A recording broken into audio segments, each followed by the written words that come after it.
Assalamualaikum warahmatullahi wabarakatuh. Perkenalkan, nama saya Niki Dwi Khofifa dari Prodi Pendidikan Agama Islam kelas 4B.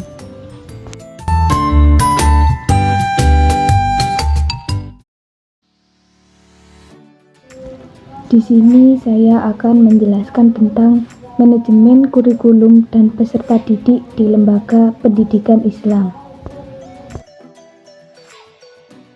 Manajemen kurikulum pendidikan agama Islam merupakan proses penggunaan sumber daya secara efektif untuk mencapai sasaran dalam mengelola sejumlah mata pelajaran yang harus ditempuh dan diselesaikan anak didik untuk memperoleh ijazah dan nuansa yang didasarkan pada nilai-nilai ajaran Islam.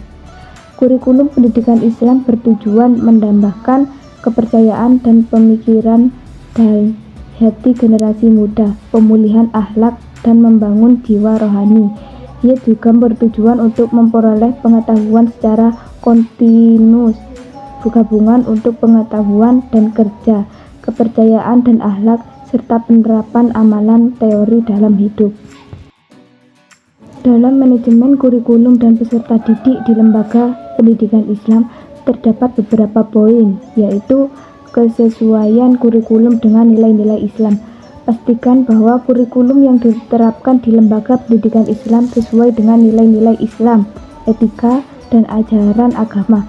Dengan demikian, pendidikan yang diberikan dapat menciptakan insan yang berkualitas dan memiliki karakter yang baik. Yang kedua, integritas ajaran agama dan kurikulum. Salah satu keunggulan lembaga pendidikan Islam adalah kemampuannya untuk mengintegrasikan ajaran agama Islam dalam setiap mata pelajaran. Pastikan bahwa setiap materi pelajaran juga memberikan pemahaman tentang nilai-nilai Islam kepada peserta didik. Yang ketiga, penyediaan lingkungan pendidikan yang Islami. Selain dari segi kurikulum, penting juga untuk menciptakan lingkungan pendidikan yang Islami. Hal ini dapat dilakukan melalui pembiasaan adab-adab Islami, tata tertib, dan suasana belajar yang mendukung pengalaman nilai-nilai agama.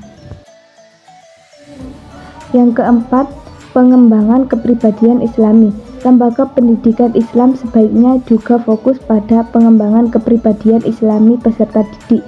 Dukung mereka untuk menjadi individu yang taat beragama, jujur, bertanggung jawab, dan memiliki akhlak mulia.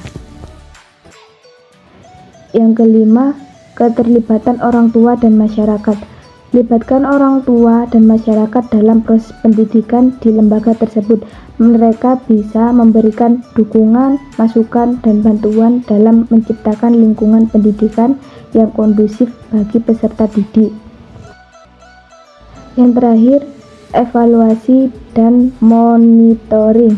Lakukan evaluasi secara berkala terhadap implementasi kurikulum dan perkembangan peserta didik. Perhatikan kemajuan belajar mereka, tingkat pemahaman terhadap ajaran agama, serta aspek-aspek lain yang menjadi fokus pendidikan Islam. Jadi kesimpulannya yaitu manajemen kurikulum dan peserta didik pada lembaga pendidikan Islam memegang peran yang sangat penting dalam dukungan proses pendidikan yang bertujuan untuk menghasilkan individu yang berkualitas dan berakhlak mulia sesuai dengan ajaran agama Islam. Dengan memperhatikan kesesuaian kurikulum dengan nilai-nilai Islam, integritas ajaran agama dalam kurikulum, lingkungan pendidikan Islami, pengembangan kepribadian Islami, keterlibatan orang tua dan masyarakat, serta evaluasi dan monitoring yang baik, diharapkan lembaga pendidikan Islam dapat menciptakan lingkungan belajar yang kondusif dan menghasilkan peserta didik yang mampu mengamalkan ajaran agama dalam kehidupan sehari-hari.